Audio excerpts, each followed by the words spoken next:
as close to just your specific interests, wants, and motivations. Yeah. So, just why Serbia? Why Orshots? Why Yugoslavia? Okay. I'm willing to do that. Okay, so if you. Okay, let's go. Well, so where are you going? You gonna give it to me?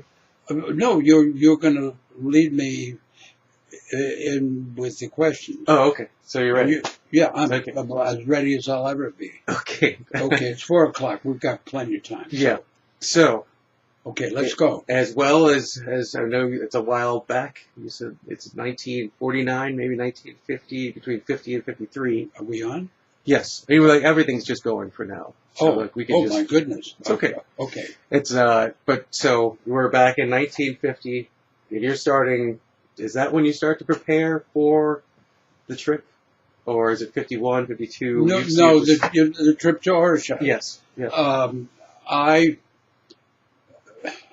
Well, I think the way to get at it is maybe to talk about my experiences at Michigan and how a mindset evolved for me when I enrolled in anthropology at Columbia. Okay. And then I enrolled in the fall of 1950. Mm-hmm. And then in 1952, after I had finished my coursework and was thinking about field work, what sort of options that I had. Okay, right. So I would like to start from there.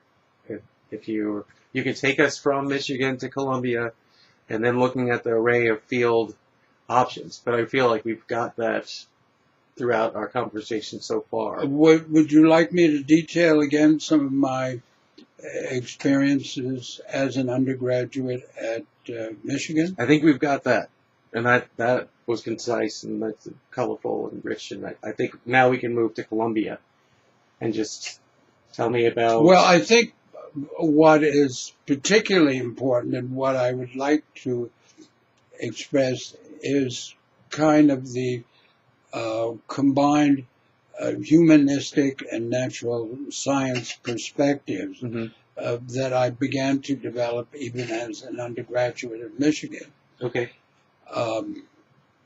That I started out as a chemistry major, but then for a complex variety of things, having to do in part with not wanting to be employed in the business that my father managed, which is a separate part of family history. But I really, what fascinated me about lab work is that even while in high school, I began to collect minerals and other geological specimens, and I had a delight, since I had my own chemistry lab at home in the basement, being able to analyze the contents chemically of the minerals that I had collected. And it was a real thrill for me to go out collecting at places where there were mineral deposits that had easy public access.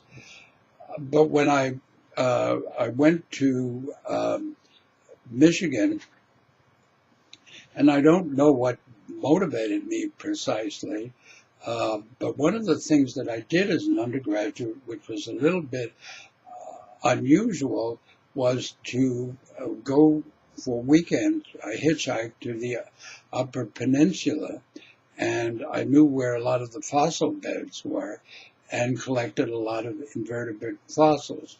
And the idea, the personal experience of collecting these materials, and then when I brought them back, the people at the Natural History Museum were extremely helpful in kind of giving me an informal course in invertebrate paleontology about which sorts of specimens that I had collected.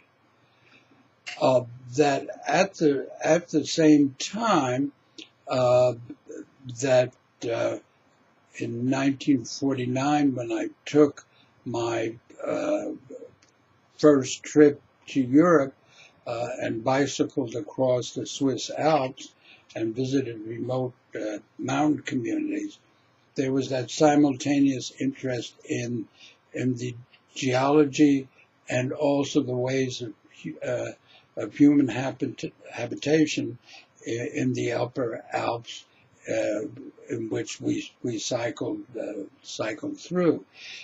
And I, at the same time, developed a relationship, it sounds sort of amusing at this point in time, with a magazine called Rocks and Minerals, in which I wrote a series of articles. And also one of the things that I did as an undergraduate in 1948 in Michigan, it was the year 1948, I believe, with a childhood friend. We met after the semester was over, and we were headed up for Northern Ontario. At that time, there was a lot of publicity about atomic energy and about uranium resources, and the pre-Cambrian shield in Northern Ontario, extending up into the subarctic, was an intense place of exploration for minerals. Mm-hmm. And I recall going to a place called Coral Rapids, which is north of the town of Cochrane in Northern Ontario. There was a single track rail line to James Bay, which is the lower extension of Hudson Bay, and to stopping off at the station of Coral Rapids and then hiking with my friend over trails to see if we could do a little prospecting on our own.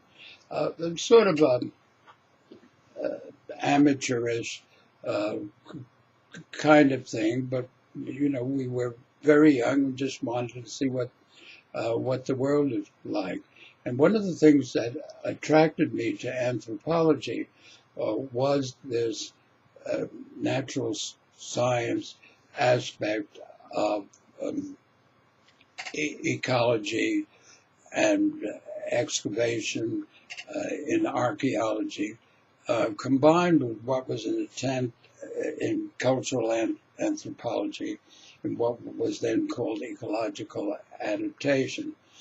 So I wrote a series of articles about my trips to Europe and, first of all, my trip to Northern Ontario. And I was looking for something that would combine with my major in history, which was all about reading about the past, and which also had a degree of exploration about it. And I think the crucial bit of how I came to Oreschatz was that when I made the transition to Colombia, I was not unaware of the world, but not very politically conscious. And I can still remember a lecture that I attended by Paul and Yolanda Robeson, the famous singer and football player and so on. And the title of the lecture was The U.S., the UN, and the USSR. Of course, at that time, he had what was called the far left orientation, and that didn't interest me so much as the idea of kind of exploring somewhat unknown worlds, and of course, at this time of the emerging Cold War, in an area that was more or less closed to Western research. the specific roots of my interest in Yugoslavia has to do with simultaneously at Columbia taking courses in anthropology, but also taking courses at the Russian Institute at Columbia, where I learned about Marxian economics and Soviet political theory, and even about Russian literature, at the same time as being exposed to the archaeology of North and South America and courses on evolution taught by an anthropologist who was director of anthropology at the American Museum of Natural History.